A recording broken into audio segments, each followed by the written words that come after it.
Hi everybody, this is Tanya from the Creativerie. This is the sew along video that goes along with the desert landscape pattern that's sold in my Etsy shop.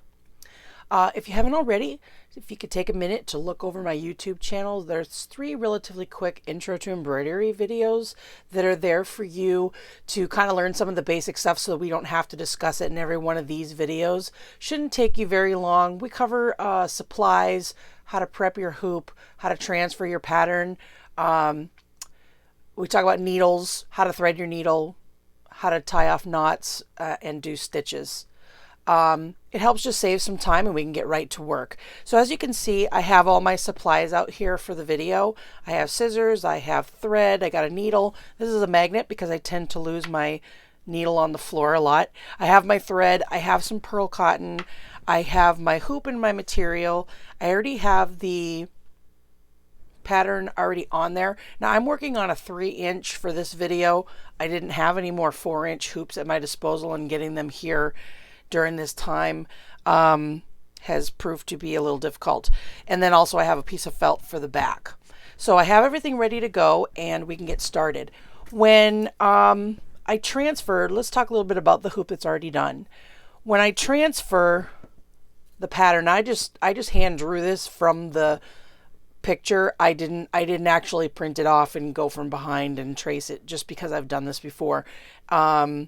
Notice I only just put in the lines of the desert that we're going to do. I did not do the moon yet. The reason why is because as I tug and pull on my material, that moon can get a little distorted if you had a perfect circle. And I didn't want to distort it because later I'm going to use something that's round. I'll set it on there and then I will trace it on the inside. You can use something, this just worked for me. There was one other thing that I had that I could use for a circle. Oh, I could use the magnet and I could trace around the magnet. If I want to do a full moon, if I just want to do half, I would just trace slightly around halfway. And then I would just kind of hand draw, because knowing I'm going to fill that all in, I would just hand draw in however, whatever kind of moon that I wanted to have. You can do a quarter moon, you can do a half moon, or you can do a full moon, or you can do no moon if you like. As always, my patterns are very open to interpretation. I encourage you to use different colors. If you don't have pink fabric available to you right now, you can do white. The number of DMC fabric thread for the pink sky, if you wanted to still have a pink sky but you only had white material, is 963. That's just a nice light pink. But we're not going to do that here. My goal is that you have a piece of colored fabric, you've changed up your colors, or you're using the colors that I'm using and kind of going with the flow. All right, so let's get started. I'm going to set this one aside for a while. We'll refer back to it when we start working towards the end and get talking about the back and how we're going to finish it off. So I already have my first thread in the needle already ready to go. Now this is number 453. It's kind of like a light sand color. But if you have to change up the colors based on what you have at this time, that's totally fine. Just, be creative. Do whatever, you want to do. Also, just want to make a quick point. These little agaves that are in there, I did that at the end just before I closed up the hoop. That's not something I would draw in there because I won't see it anyways, because I would fill it in. And I just came up from the back and I just did a little fan type pattern and how I made them look, and then make sure that they're bigger in the front and they get a little bit smaller as they go off into the distance. Okay, so let's get started. At this point, you should have everything already ready to go. You can always pause these videos and catch up at your pace. You want to make sure that my thread is not going to cause trouble here. All right, so when I come in through the back, I'm not going to come up right here. I'm probably going to come up, I just don't like to have knots at the end just in case I have to keep pulling, and then now I would have a knot that would stop it from getting tighter. So I like to start just a little bit off to the side. That way I can just kind of fill it in and there isn't a knot. Now notice that in the stitching directions here, and you can see it on the pattern as well, that I put them on there. So you could go this way if you want to, or you can follow mine. Just make sure that you're alternating every other row to give it dimension and to make it look different, because if you did all the threads the same, you kind of would get lost in the landscape and it wouldn't look like there was dimension in your piece. So I'm obviously, I think try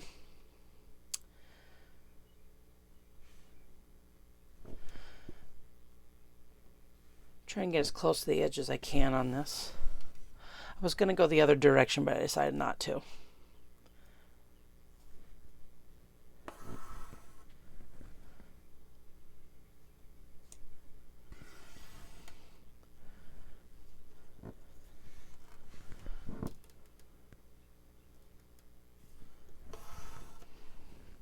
So I'm just going to go a few threads in, and now I'll go back and I'll finish up on the left hand side there.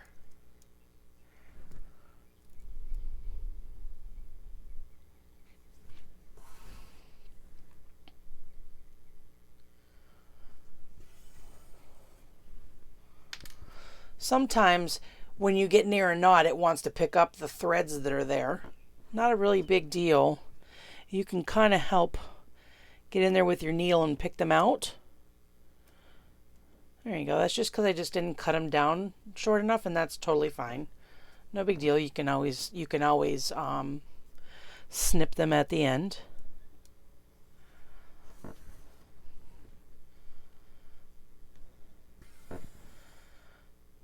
Okay, welcome back. So I finished off the top row from one end to the other and tied it off, and now I'm ready to start in a different stitch direction and use a different color, the next one there.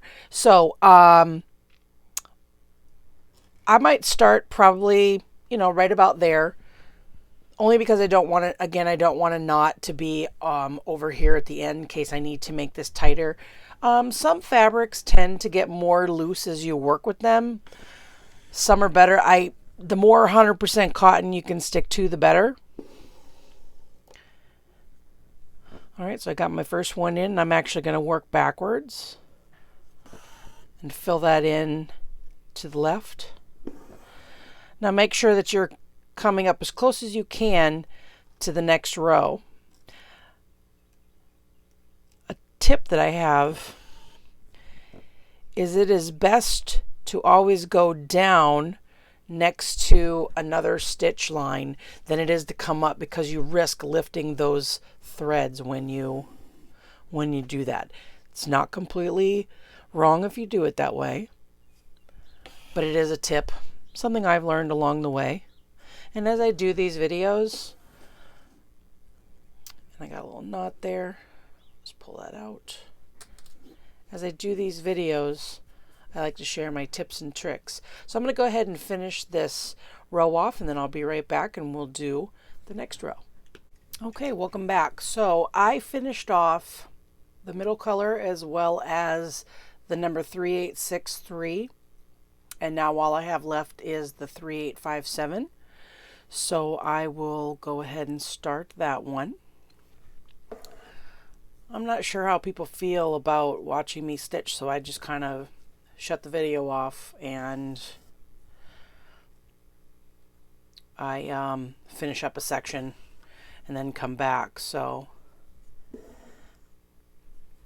I can usually do a time lapse if someone is interested in seeing that, but for the most part, when I'm turning the video off, I'm wrangling dogs, dealing with the phone ringing,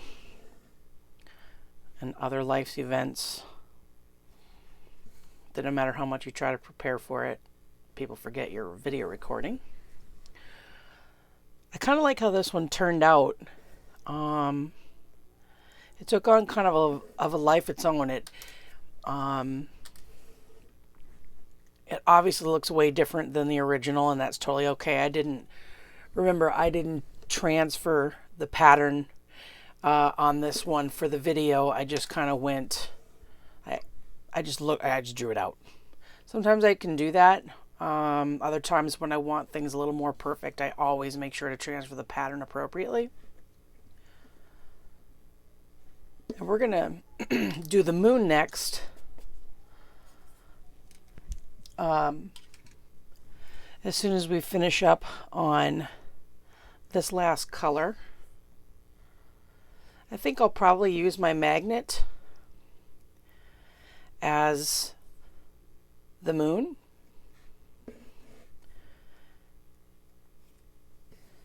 You could always put some French knots up in here as well and make it look like twilight.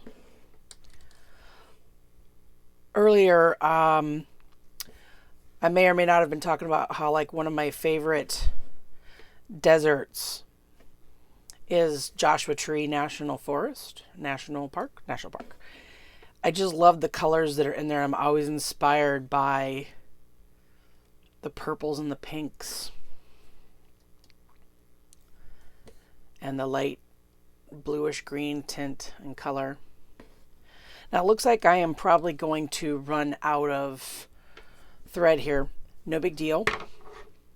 As always, to make it simple, I cut out my needle and I tie off what I like to call a sneaker knot.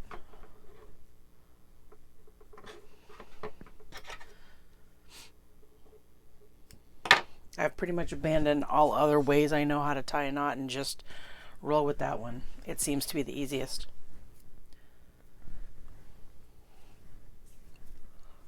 I was actually hoping that that thread would make it, but I was prepared just in case.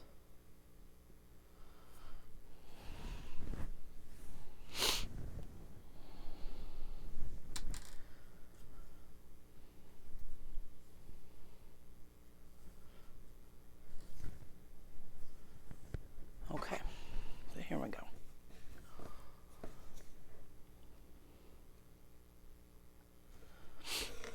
Remember, I don't like to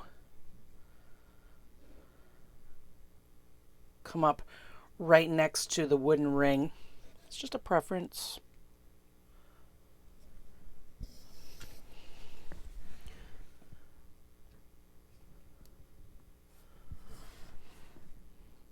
In case I need to tighten it a little bit. This material I feel is Kona brand cotton, though I can't be sure. I've had a lot of problems with that particular brand in that some of it is sort of stretchy. Like it stretches very easily. You know how like when you're wearing clothes and they stretch out? You know, we don't all wear clothes in a embroidery hoop, and they will stretch out. And I often find that 100% cotton is pretty stable. But then I got to the 100% cotton Kona brand, and I have to be honest with you, it was like working with a knit fabric. And it could have just been the color in general or the lot.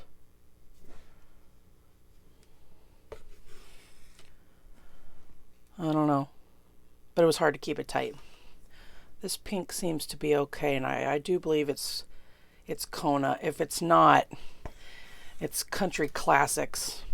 I tend to stick to the cheaper quilters cottons.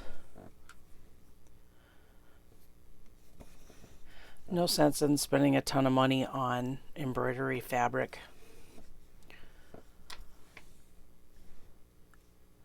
All right, so we're going in probably to the last stitch here. I had a feeling it was gonna try to knot up.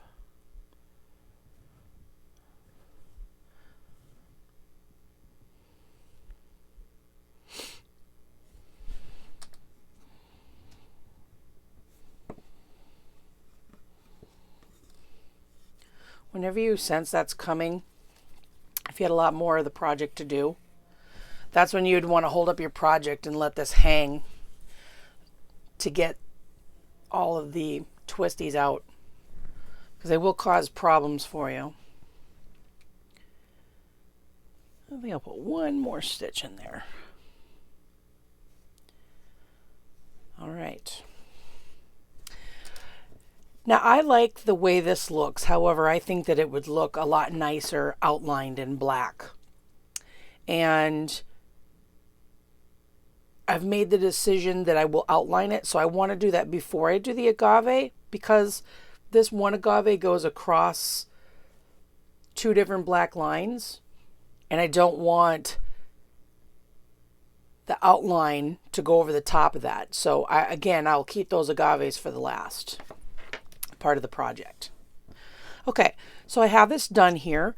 What I want to do now is I want to get my black outline done. Again, the moon literally is the last thing you want to do because you want to keep it as round as possible. I could outline and have a problem and have to pull, and then my moon will be out of shape. You can also tell this was perfectly round when I started, and I'm kind of noticing that it's got a little bit of an oval shape just because I've tightened it so well, but that's okay. It's all good.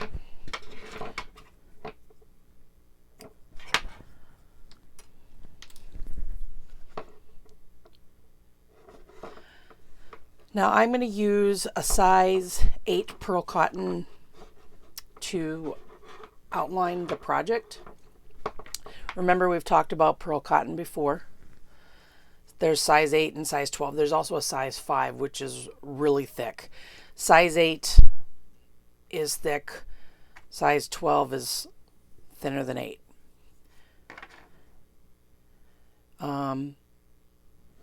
12 really is my go-to. I don't use 8 a lot. I just have it on hand in case I need it.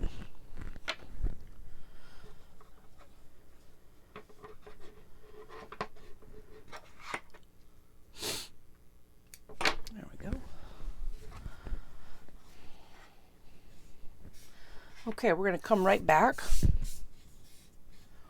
and we'll start to outline our project. Okay. We are back. Now, you do not have to go all the way around the circle if you don't want to. Because you have a moon that's going to be outlined, I would not go all the way around.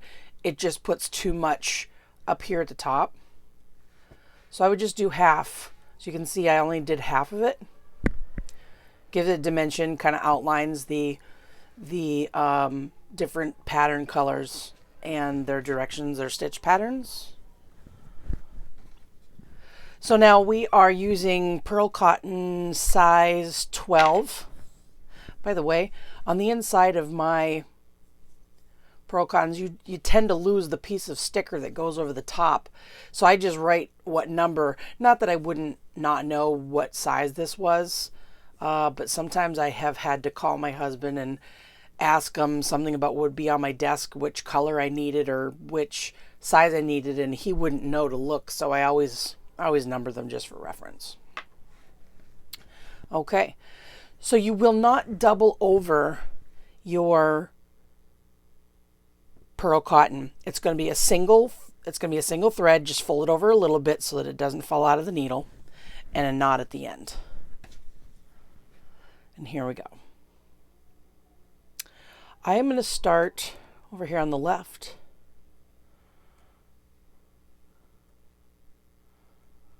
There we go. Now we will take probably 1/4 inch. That's probably about 1/4 inch. Stitch lengths. You can do smaller, you can do a little bigger, but they tend to get a little messy the bigger that you get them. We're just going to do a back stitch. If you don't know what a back stitch is, you can always refer to my first 3 videos. I think stitches are number 3.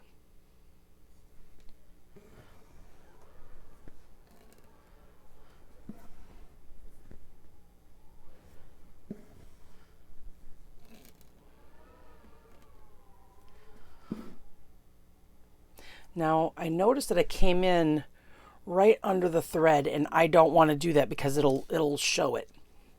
So I actually just took the needle out, and I'll rethread it.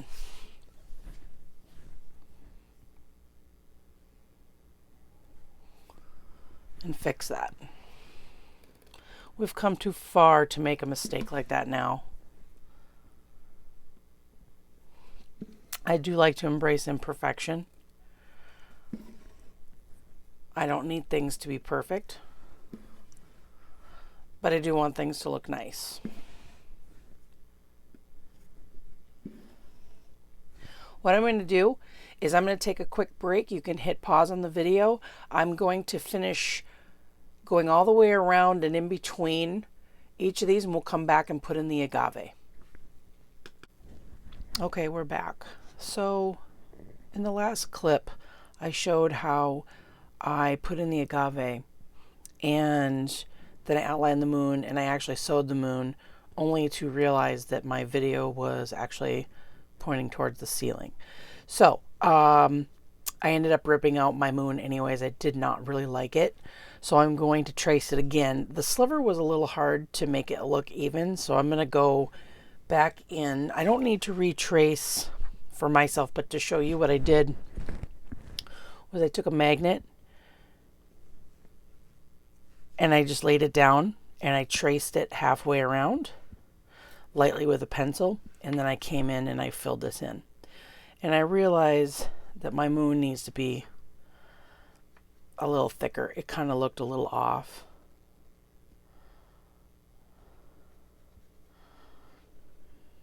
No worries, because I'll fill all that in. All right.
Twilight time of night, just before it goes pitch dark, and I think that some French knots would look cool and make them look like stars. Now, because I don't want to make too big of French knots, I'll do a single thread.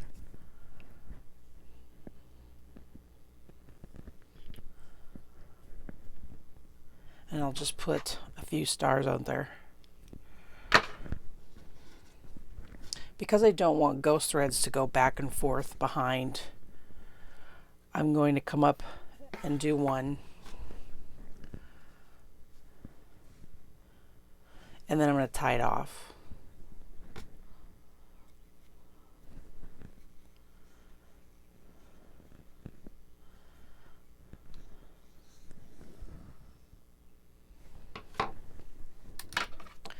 I know it makes extra work, and I'm okay with that.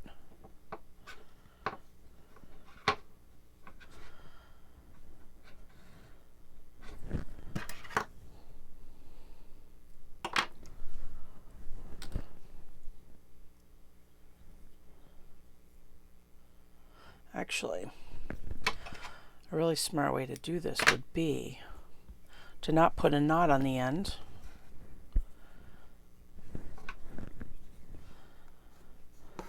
Leave a little tail there.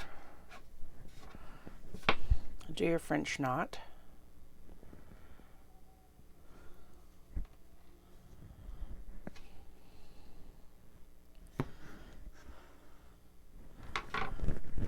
Cut and tie a knot.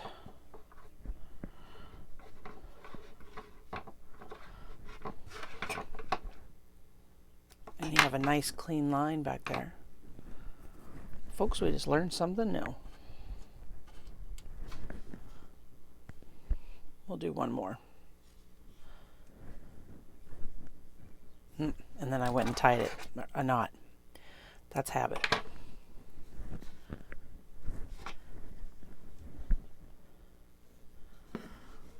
Sleeve.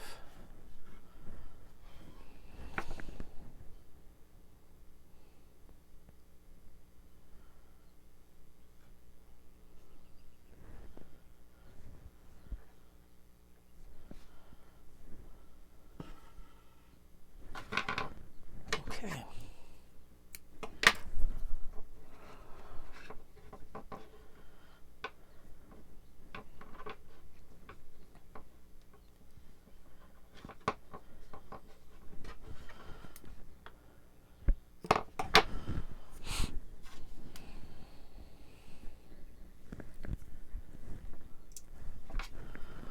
There we go. And it has 3 stars in the background. Okay. So now we're going to outline the moon. So I will start anywhere.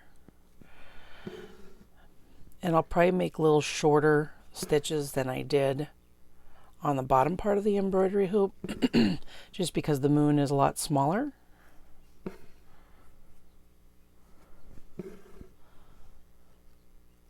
So 1/8 stitch length is probably a good idea.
Okay.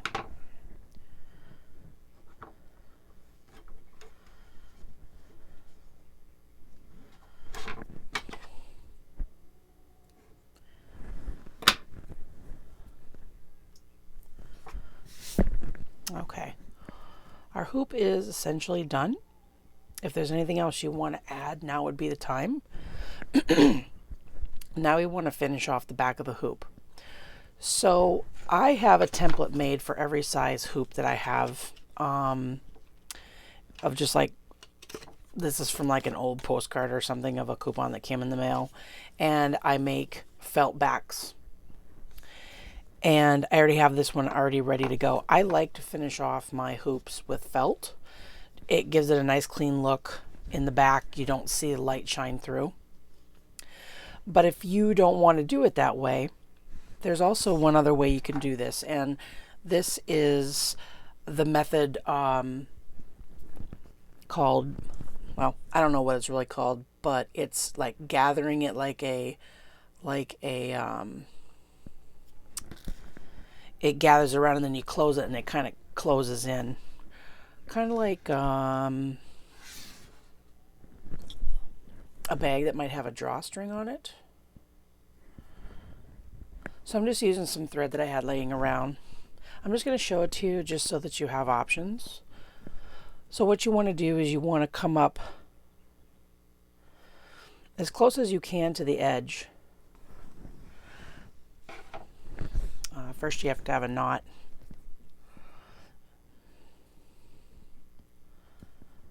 So it doesn't pull through. But I'm also going to leave a little bit of an edge there of thread to tie it with. So you're just going to go in and out, in and out.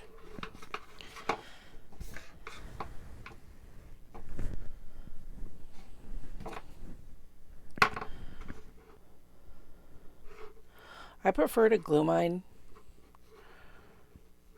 for no other reason than it's just permanence for me.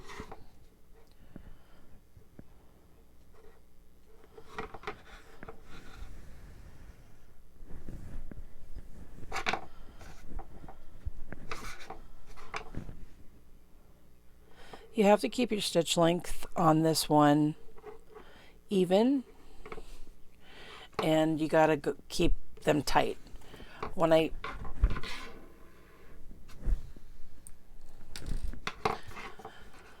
So what you're going to do is you're going in and out.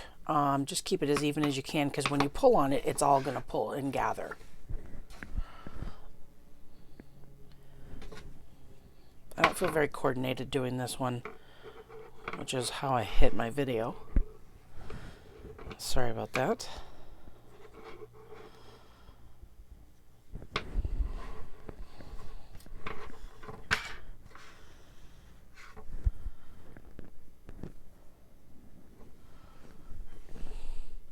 I used this method one time for a workshop that I taught, that I only had about an hour and a half to teach this embroidery project and then finish it off. And while it's quick, both are as quick as each other. This was just quicker to use with less supplies in a big group setting. But I like to glue the back of mine, and it looks like this when it's done. Of course, you are free to browse the internet and see other ways that they finish off embroidery hoops. Okay, last one.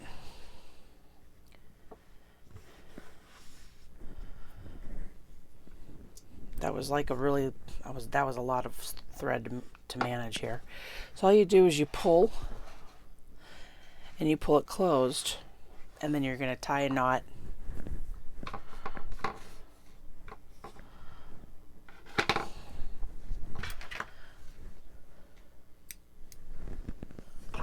There we go. That was a lot of thread to work with. I just used a piece of scrap thread, nothing special. And you're going to pull, pull, pull.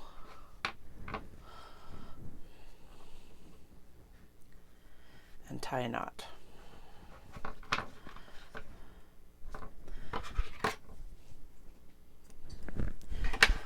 And that would be the back of that one. But I don't really like that one so much. And I'll show you another method. Okay. So I can just cut that out. It's very easy to take out. And we're right back to square one. This is my favorite glue to use. Eileen's Original Tacky Glue. A bottle like this, 4 ounces, lasts literally forever. Pretty sure I've had this one for a couple years and it's pretty full.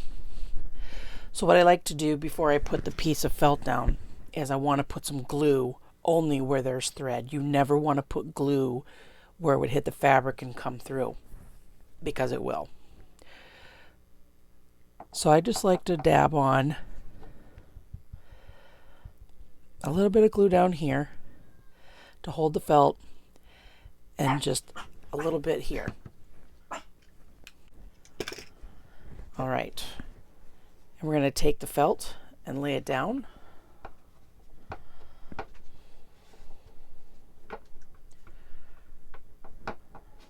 And it won't come through.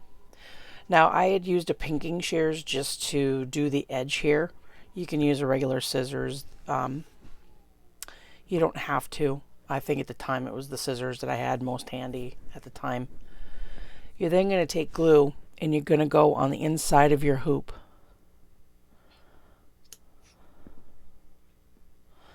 Just a little bit on the inside. Not too much. A little bit goes a long ways.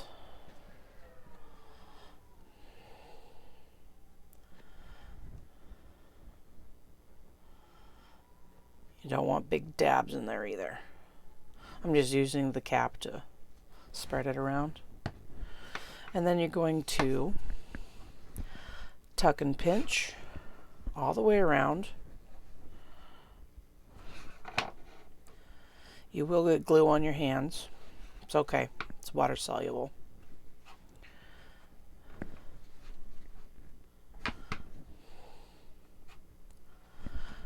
And just like that. It takes about 10 minutes to dry. Once you've pinched it and got it in there,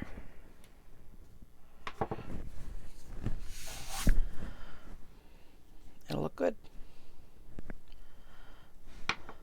And it'll stay. And there you have the desert landscape all complete. Thank you for joining.